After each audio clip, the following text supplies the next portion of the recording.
يتخذ المؤمنون الكافرين أولياء من دون المؤمنين ومن يفعل ذلك فليس من الله شيء إلا أن تتقوا منهم تقاه صدق اللہ مولانا العظیم. حاضرین کرام، امتوں کے اتار چڑھاؤ میں مستقبل کا تعین کرنے کے لیے ماضی کا مطالعہ کرنا ضروری ہوتا ہے. ماضی کے نشیب و فراز، ماضی کے اتار چڑھاؤ، مدھم اور پنچم مستقبل میں رہنما ہوتے ہیں. آدمی کو اس بات کا بھی سراغ ملتا ہے کہ سابقہ میری وجہ عروج کیا تھی اور گزرے ہوئے زمانے میں میرا دور زوال اس کی بیک گراؤنڈ کیا تھا. جب اس کو اپنے ماضی کے متعلق پتہ چل جائے تو مستقبل میں سمجھنے کا بڑا خاصا موقع ہوتا ہے.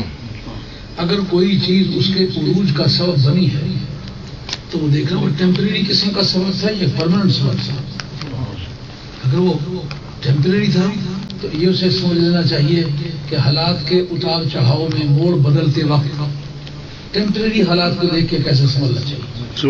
اگر کوئی پرماننٹ سبب تھا تو پھر ان اپنے اقدامات سے بچے جن کی وجہ سے اسے زوال پیش آئے اور ان اقدامات کو دہرائے جن سے اسے کمال ملا. تو ہندوستان اور پاکستان کی تاریخ میں جو 14 اگست 1947 کا دن ہے، تاریخ کا وہ انقلابی دن ہے جس میں مدتوں کا توق غلامی جو مسلمانوں کے گھروں میں تھا، ہوش رکھتے ہوئے، علم رکھتے ہوئے اور بازو رکھتے ہوئے قومیت اور برادری کے تمام تر تخیلات کی موجودگی میں ان کو استعمال میں لے لینا، استغلام کر لینا، ان کو غلام بنا لینا، ان کی انسلیمنٹ ہو جانا، اس کے اسباب کیا تھے؟ اللہ تعالیٰ لا يتخذ المؤمنون الکافرین اولیاء من دون المؤمنین، مسلمانوں کو اس بات کی اجازت نہیں ہے کہ مومنوں کو چھوڑ کے وہ کافروں سے دوستی ڈالیں. یہ کردار انتہائی مشکوک ہے اور اس سے مسلمان کو کبھی فائدہ نہیں پہنچا. اچھا ہے یا برا ہے، مسلمان ہے، اس کے ساتھ کوئی اس کا اختلاف رائے بھی ہے تو ہو، لیکن قوم کے فرنٹ میں اس کو اپنی قومی حیثیت کو زندہ رکھنے کے لیے اپنے دوستوں سے ہم نوا رہنا چاہیے، ان کو اپنے ساتھ ملا کے چلنا چاہیے. کیوں؟ دیکھ اے دل، دوستوں سے دشمنی اچھی نہیں اور دشمنوں سے بھول کر بھی دوستی اچھی نہیں. اپنوں کے بارے میں ہمیشہ حقیر رائے استعمال کرنا، اپنوں کو ہمیشہ بدعقیدگی کا الزام دینا، ان کو گمراہی کا یقین دلانا، ان کو کافر اور مشرک کہنا، یہ مسلمانوں کی صفوں کو توڑنے کے مترادف ہے. کیوں؟ پوری دنیا میں جو نقطۂ قومیت ہے وہ کہیں تو رنگ کا سفید ہونا ہے، جیسا اس ملک میں جو نظریہ قومیت ہے چمڑے کا سفید ہونا ایک نظریہ قومیت ہے.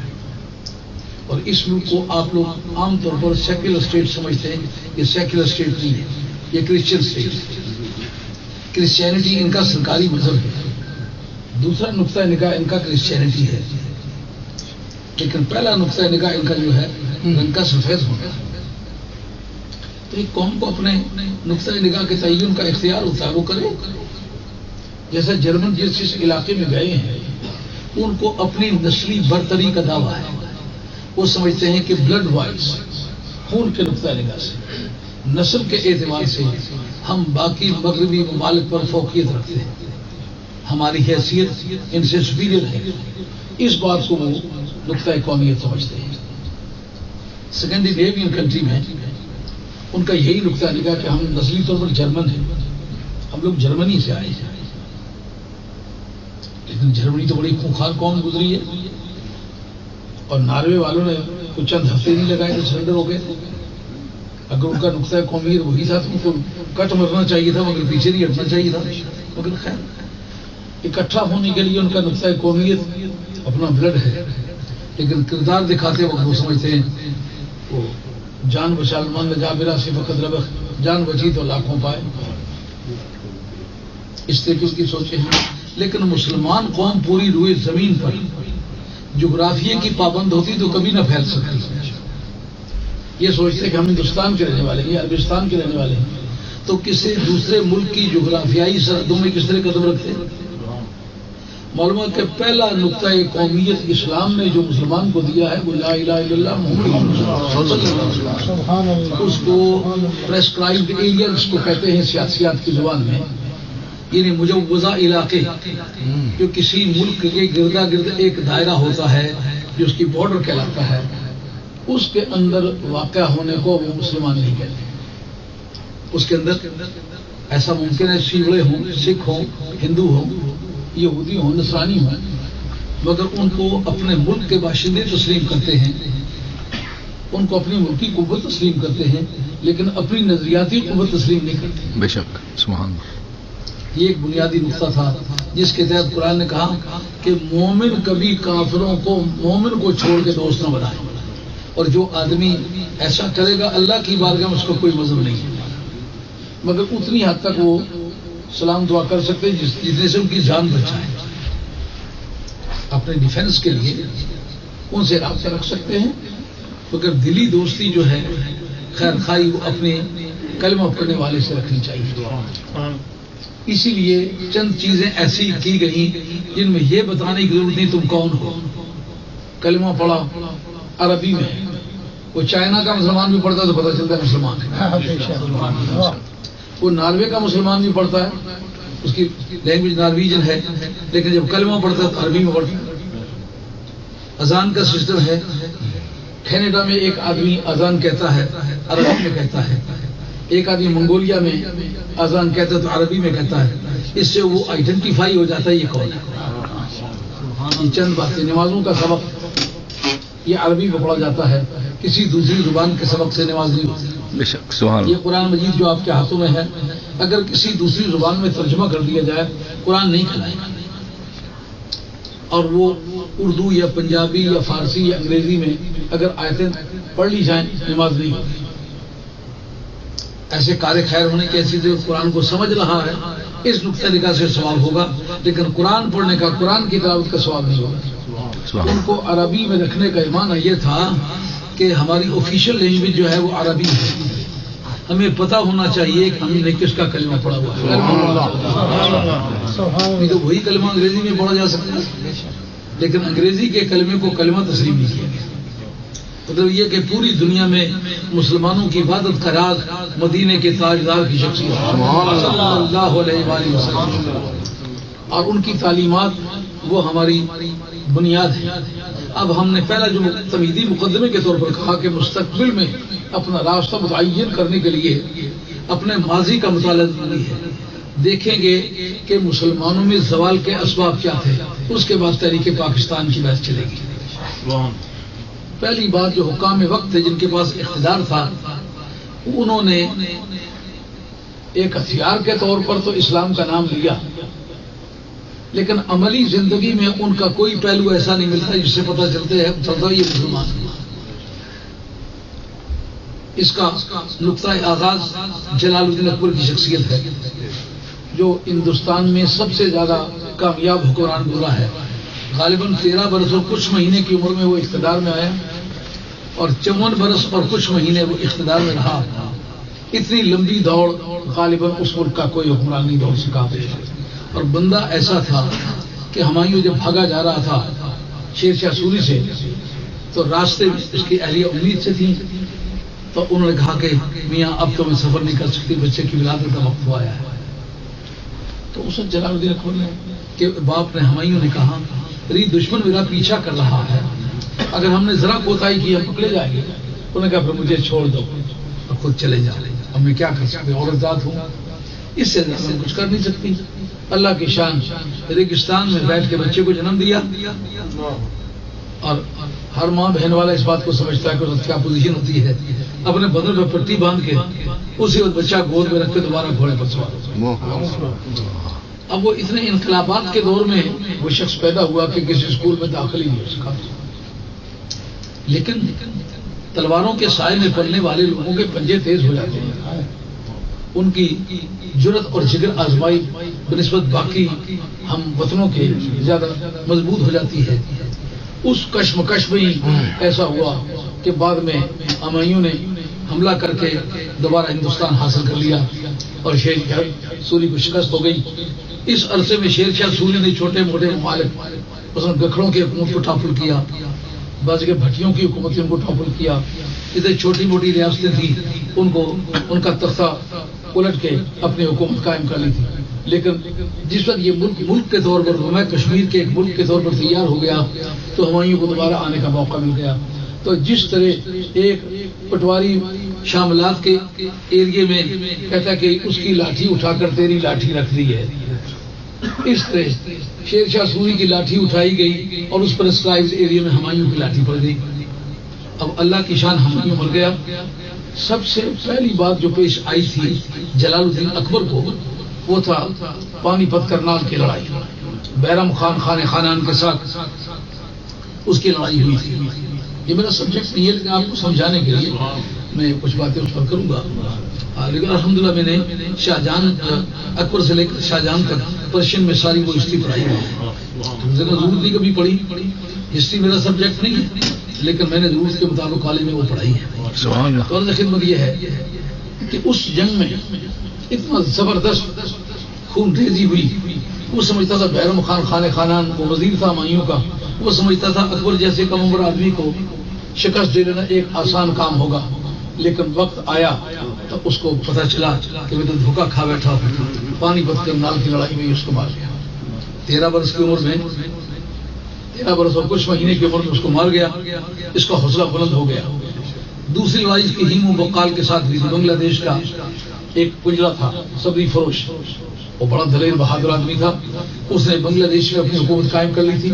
دوسری جنگ اس سے ہوئی کیونکہ پہلے یہ جنگ آزما چکا تھا. اس کا حوصلہ بلند ہو گیا، وہ ٹیمپو اس کا بن گیا. اب اس کے راگ نئے قسم کے شروع ہو گئے. کرتے کرتے اس کی سمجھ میں یہ بات آ گئی کہ مائٹ از رائٹ، دھونس دھکا حکومت کا ذریعہ ہے. نظریات تھے نہیں.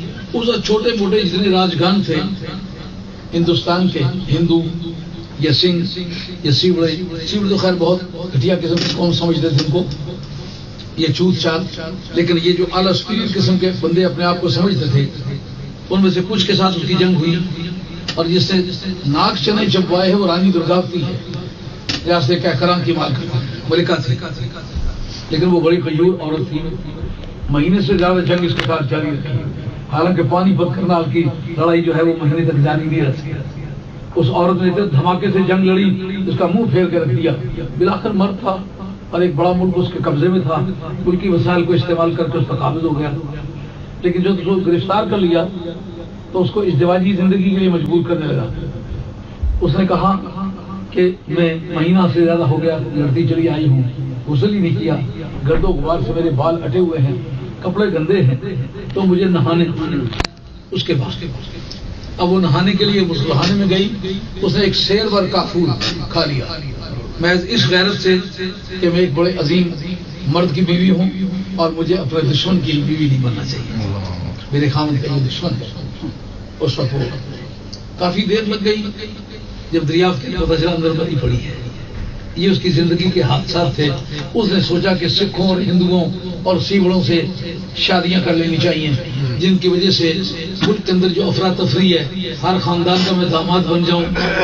بندہ خوبصورت تھا، صحت مند تھا، اس لیے وہ سمجھتا تھا کہ میں کئی عورتوں سے ازدواجی زندگی گزار سکتا ہوں.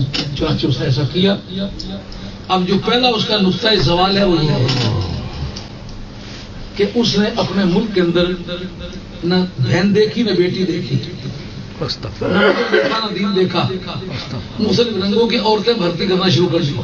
جیسا اس ملک میں ہم نے کہیں یہودی بھرتی کی ہوئی ہے، کہیں عیسائی بھرتی کی ہوئی ہے، کہیں آوارہ کسی کا کوئی مذہبی سکھ بھرتی کی ہوئی ہے، کہیں ہندوؤں سے شادی کی ہوئی ہے. یہ بالکل وہ نقطہ آغاز ہے جو جلال الدین اکبر جیسا آدمی جس کا ملک کابل بھی ان کے قبضے میں رہا ہے. یہ شاہ عالم جو ہے اس کے استاد وہاں ساتھ محب اللہ بہاری اس کے ساتھ کابل میں گئے تھے, وہاں انہوں نے پڑھایا تھا اس کو. یعنی کبھی کابل بھی ان کے ملک میں رہا, لیکن اس کے زمانے میں موضع چاری کارا, یہ کابل کی بارڈر پر ہے ایک موضع, وہاں سے لے کر راجکماری تک اور سری لنکا تک یہ ایک انڈیا تھا جس کا اکیلا حکمران جلال الدین اکبر تھا. اب اگر اس طرح کی آوارگی اس رواجی زندگی میں اختیار کی جائے تو اتنے بڑے ملک کا حکمران اس کی کشتی ڈھولنے لگتی ہے, تو پھر بتاؤ اس ملک میں اگر ہم رہیں اور یہ تمیز ہمیں نہ رہے تو ہماری کشتی کس کنارے لگے گی. اس لیے یہ عبرت کا مقام ہے جہاں آپ اپنا یوم آزادی مناتے ہو ان اسباب کو بھی مد نظر رکھو جس کی وجہ سے مسلمانوں کو غلام بنایا گیا. نہیں تو مسلمانوں کی تاریخ میں سابقہ غلامی کی کوئی مثال نہیں تھی. یہ بات بڑی یادگاری ہے کہ اس سے بیشتر مسلمانوں کی تاریخ میں غلامی کی کوئی مثال نہیں تھی. پہلا توقع غلامی جو پہنا گیا وہ سوارکی کی بنیاد پر پہنا گیا. اب کرتے کرتے جو شہزادگان ہندوؤں کے نواسے تھے, سکھوں کے نواسے تھے, یہودیوں کے نواسے تھے, نصرانیوں کے نواسے تھے, ان کو اسلام سے کیا ہمدردی ہو سکتی تھی؟ اس وقت نہیں دیکھتے ہو جن لوگوں نے گوری عورتوں سے شادی کی ہوئی ہے, کوکیشین عورتیں, جب مرد جاتا ہے اپنے کام پر تو وہ اپنے چرچ میں بھیج دیتی ہے, جب میاں آتا ہے تو پکڑ کے مسجد میں لے جاتا ہے. تو فطری طور پر بچوں کا لگاؤ جو ماں سے ہوتا ہے وہ باپ سے نہیں ہوتا. اتنا کلوز کنٹیکٹ ہر وقت کا آپ کو میسر نہیں آتا. وہ محنت مشقت کرنے والی شخصیت ہے. اب ظاہر ہے زیادہ سے زیادہ وقت ماں کو ملتا ہے, جو ماں کا مذہب ہوتا ہے وہ کیا ہوتا ہے. اسی طریقے سے وہ افراد مغلیہ جو شاہی خاندان کے لوگ تھے جن کی مائیں مشکوک تھیں, ان کو دین سے کیا ہمدردی ہو سکتی تھی؟ حضرت امام حسین نے تو کہا نا میں نبی کا نواسا ہوں, اللہ سبحان اللہ, چلی جائے پیچھے نہیں ہٹوں گا. سبحان اللہ. لیکن یہ بات محمد بن النفیہ بھی مولا مرتضیٰ کا بیٹا ہے, اس نے یہ بات کہی ہے. جناب خدیجہ الکبریٰ کی اولاد حضور کا خاندان سے چلا ہے, حضور کی اور اولاد بھی ہوئی ہے لیکن کسی بیوی کی اولاد چلی نہیں. وہ سید لوگ اسی خاندان کے ہیں. اب ان کے بلڈ میں قیامت تک لوگ بھروسہ کرتے ہیں. سید نسب ہو تو ہی سید ہوگا نا, لیکن اگر سید نسب سید ہوگا دغا کبھی نہیں کرے گا, بے شک سبحان اللہ, بے وفائی کبھی نہیں کرے گا, جھوٹ کا عادی نہیں ہوگا. غیرت اس کو ورثے میں ملی ہے. کیوں؟ جو ماں ہے نا سب سے پہلے کلمہ, سب انسانیت سے پہلے جس نے کلمہ پڑھا وہ خدیجہ الکبریٰ. سبحان اللہ سبحان اللہ. علی مرتضیٰ دوسرے مسلمان ہیں, پہلی مسلمان جناب خدیجہ الکبریٰ ہے. سب سے پہلے مالی مدد سرکار کی حضرت خدیجہ الکبریٰ نے کی. جب تک وہ زندہ رہی ہیں سیاسی سمجھوتے زیادہ سے زیادہ جناب خدیجہ الکبریٰ نے, جس کسی نے بھی گڑبڑ کی بلایا اس کو اور کہا اب دیانت انسان اتنے ہزار درہم مجھ سے لے کے گیا تھا کہ نہیں, تم نے اپنی تجارتی ضرورتیں مجھ سے پوری کی ہے کہ نہیں, فلاں مشکل وقت میں کام آئی ہوں کہ نہیں آئی ہوں. کیسے بدیانت یہ میرے سرتاج ہیں, ان کے ساتھ دگے کرتے ہو, ان کو آنکھیں دکھاتے ہو. جتنے بھی سیاسی سمجھوتے تھے حضرت سیدہ خدیجہ الکبریٰ نے کیے. ادھر پردے کا حکم نہیں تھا اور اتنی جابر اور شعوری طور پر فروردہ خاتون تھی کہ جس کو بھی آپ سامنے بٹھا کے بات کرتی وہ سوائے گردن نیچے کر دینے کے کچھ نہیں کر سکتا. اب اس سادات میں گفتگو کے وقت بالادستی کا ایک تخیل ہے. ہم نے بڑے بڑے بدصورت سید دیکھے, کمزور دیکھے, بیمار دیکھے, لیکن ان کی گفتگو میں ایک کانفیڈینس ملتا ہے جو بناوٹی سید ہم میں نہیں ملتا. وہ بات کرتے ایسا ہوتا ہے چندہ مانگنے لگے, ان میں شہادت کا کوئی رنگ نہیں تھا. اور بعض ایسے جو چندے کے امام ہیں ہمیں ان کے بارے میں سید ہونے کے بارے میں سوچ کرنے کی ضرورت پڑ جاتی ہے.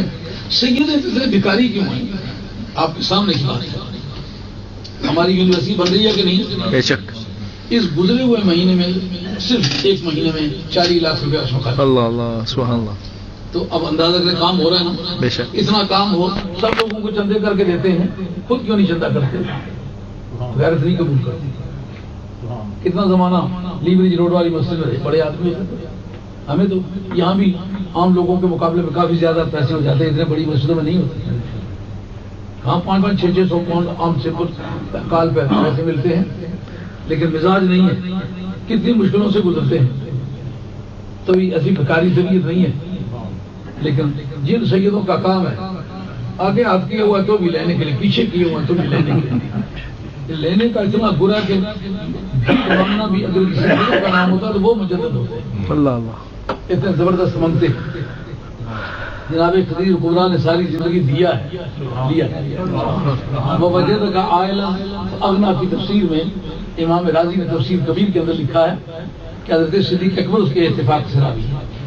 جس آدمی نے امت مسلمہ میں سب سے زیادہ مالی خدمت کی ہے جناب خدیجہ کبریٰ کے بعد وہی حضرت صدیق اکبر.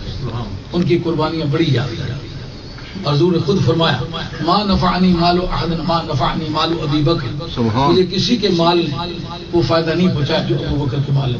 سبحان اللہ. حالانکہ جناب خدیجہ کبریٰ کے مال نے زیادہ فائدہ پہنچایا لیکن وہ کسی کا مال تو نہیں تھا، اپنا مال تھا.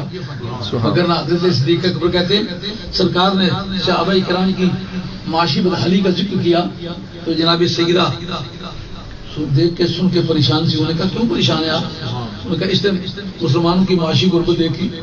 کیونکہ جناب سیدہ اندر گئی اور اندر سے سونا اور چاندی نوٹ وغیرہ کا جو سسٹم یہاں کے جس وقت وہ حرکت ہوئی ہے فیوڈلز کو، پہلے رومن امپائر تھی، رومن امپائر کے بعد فیوڈل آئے تھے، فیوڈلز کے بعد پھر وہ بورجوا کمپنی کے لوگوں نے اس پہ قبضہ کیا تھا. ان کے زمانے میں یہ نوٹ بنا تھا. بورجوا کے زمانے میں بورجوا میں نے اعلیٰ ترین قسم کے باشندے جس کے مقابلے میں پرولیٹیریٹ استعمال ہوتا ہے، کمینی جمی جس کو پنجابی میں کہتے ہیں. اسلام میں یہ تصور نہیں ہے. اسلام میں کوئی کمین نہیں ہے. جس نے کلمہ پڑھا ہے انما العزت للہ ولرسولہ وللمؤمنین، ہر کلمہ پڑھنے والا عزت والا ہے. آپ کسی کو نائی ہونے کی وجہ سے کمینہ نہیں کہہ سکتے. سوسائٹی کا ایک مفید مطلب کام کرتا ہے، حلال ذریعے سے روزی کماتا ہے، وہ عزت والا انسان ہے. موچی یہ ہاتھ سے کماتا ہے، القاسم و حبیب اللہ ہاتھ سے کما کے کھانے والا عزت والا انسان تو اللہ کا دوست ہوتا ہے. تو اس طرح وہ نوٹ بنا تھا. نوٹ تو اس زمانے میں نہیں تھے. جب حضرت سیدہ خدیجہ کبریٰ کا دور ہے تو لا کے سرکار کی بارگاہ میں سونا اور چاندی اتنا ڈھیر کر دیا کہ حضرت صدیق اکبر رضی اللہ عنہ کہتے ہیں میں سامنے بیٹھا ہوا ہوں مگر میں جناب نبی کریم علیہ السلام کو نہیں دیکھ سکتا. اب وہ ٹنوں کے حساب سے ہو، آپ ہاتھ میں لے کر کے کوئی 20-30 تولے 100 تولہ ہاتھ میں لے کر دیکھیں، وہ ایک ہاتھ میں آ جائے گا 100 تولہ، لیکن وہ خاصا وزن لگے گا آپ کو. یہ وزنی قسم کی دھاتیں ہیں تو اتنا کہ ڈھیر ہو جائے دیکھ نہ سکے، یہ تو ٹنوں کے حساب سے ہو. تو پہلے مالی خدمت انہوں نے کی ہے مگر یہ کہ انہوں نے کبھی جتایا نہیں کہ میں نے آپ کی خدمت کی ہے. ان کا میں نے جو آپ کے ساتھ نکاح کیا اللہ کا نبی سمجھ کے کیا، مجھے اس کا انتظار تھا کہ آپ اعلان کریں. میں انتظار میں بیٹھی ہوئی تھی آپ کو اللہ کا سچا نبی ہوتا. پہلی شخصیت.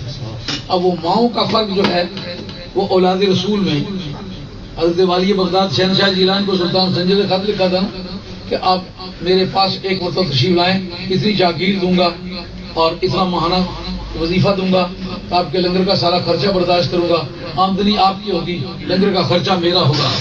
سرکار بغداد رضی اللہ عنہ اس کی پشت پہ اس درخواست خط کی پشت پہ لکھتے ہیں، کہتے ہیں تو مجھے سمجھتا ہے کہ میں تیرے پاس آؤں گا؟ چو چترے سنجری روخے بختم سیاہ باد جو فقر اگر بود حوث ملک سنجرم. اللہ سبحان اللہ. تو کہتا ہے نا جاگیر دوں گا، جاگیر نہ دے پورا ملک دے. اگر ایک مرتبہ میرے دل میں ایسی آرزو جنم لے کہ میں اس ملک کا خواہش مند ہوں، خدا کرے میری تقدیر کا منہ بھی اسی طرح کالا ہو جائے جیسا تیرا جھنڈا کالا تھا. اسے اپنے علامتی طور پر کالا جھنڈا لگایا. آج لوگ ہمیں سنی بن کے دکھلاتے ہیں، وہ سنیت ہمارے گھر سے چلی ہے، ہم پہلے سنی ہیں، ہم سے لوگوں نے سنیت سیکھی ہے. کہتے ہیں تو پورا ملک دے دے، لیکن زانگا کے خبر یافتم الملک نیم شب صد ملک نیم روز بیک جونمی خرم. جب سے لے کر آدھی رات کی حکومت کا مجھے پتا چلا ہے تو کہتا ہے نا کہ جاگیر دوں گا، جاگیر دے پورا ملک دے.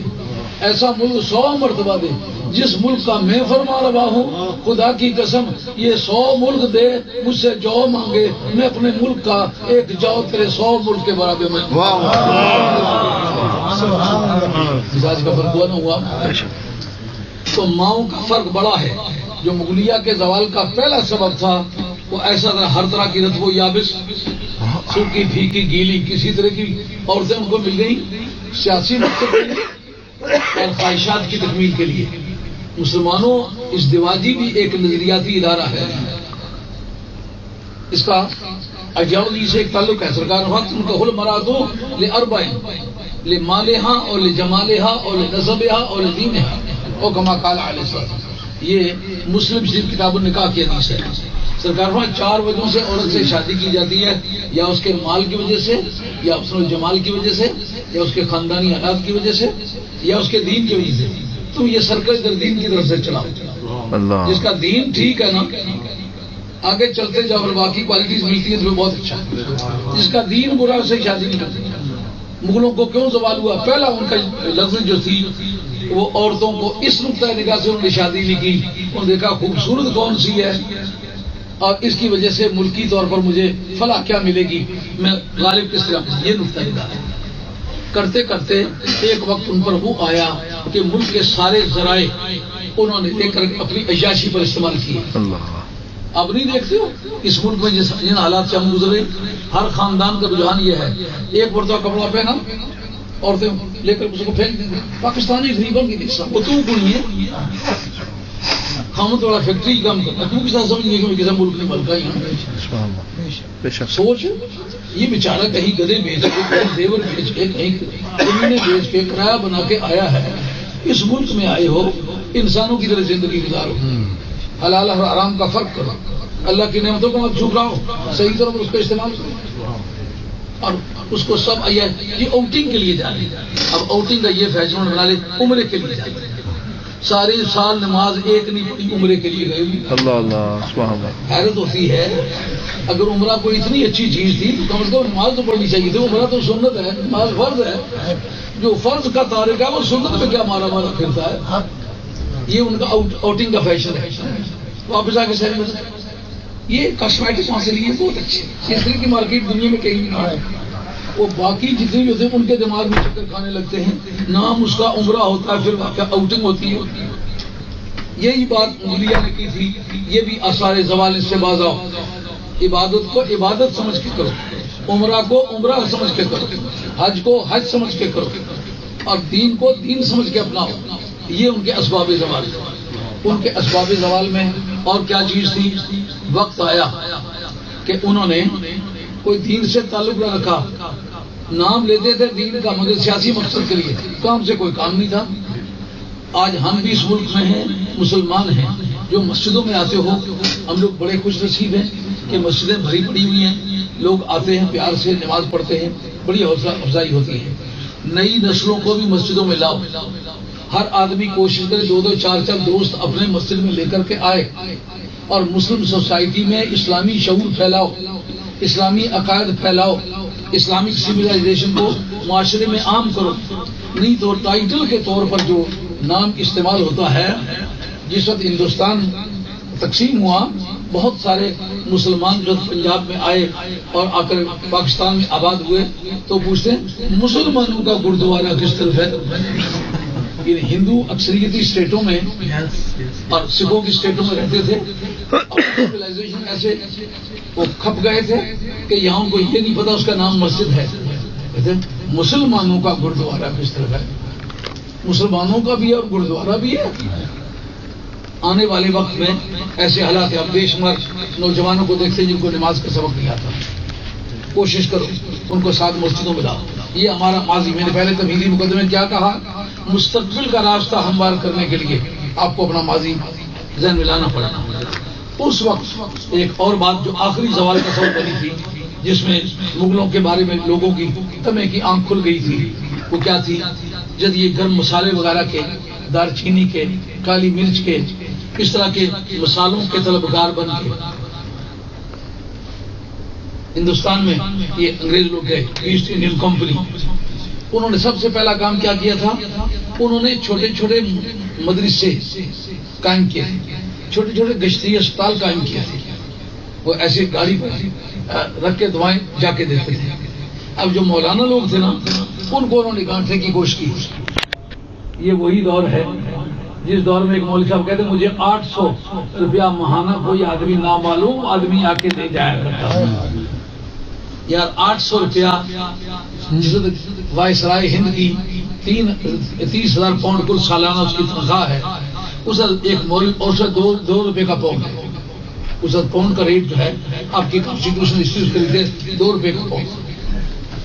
جو وائسرائے ہند کی یہ تنخواہ ہے اس مولوی صاحب کو آ کے 800 روپے دے جاتا ہے ماہانہ. ہے تو کہنے کی بات. ایک بیوہ عورت ہو اس کو اندھیاری رات میں رات کے وقت آ کے 1,000 پاؤنڈ ماہانہ دے جائے. ایمانداری سے بتاؤ اس کو سمجھو کہ دیانتدار ہے؟ بغیر کسی وجہ کے 1,000 پاؤنڈ سے آدمی کو دے جائے گا. ہائیلی پیڈ جو ہے وہ بھی 1,000 پاؤنڈ نہ لے سکے تو وہ بیٹھی بٹھائی 1,000 پاؤنڈ لے. معلوم ہوتا ہے دال میں کالا کالا. وہ جو لوگ تھے اسے ان کی زد میں آگے تھے. انہوں نے یہ جس کو آپ کہتے ہیں نا عشر، اس کو انگریزی میں ٹائٹ کہتے ہیں. TITH ٹتھ لکھا جاتا ہے لیکن پڑھتے اس کو ٹائٹ. عشر یہ ان کو جو پاکستان میں اور ہندوستان میں مذہبی پیشواؤں کو جو تنخواہیں وغیرہ دینا، جی عید کے موقع پر آپ کی خدمت کریں گے. تنخواہ کچھ نہیں دینی.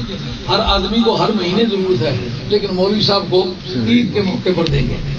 اور وہ دیں گے ٹائٹ میں سے، عشر میں سے، فطرانے میں سے. جو غریبوں مسکینوں اور بے کسوں کا حصہ ہے وہ مولوی صاحب کو دیں. انہوں نے سمجھا کہ یہ مزاج ان کا پہلے سے بنا ہوا ہے، اب ان کو ایکسپلائٹ کرنا چاہیے.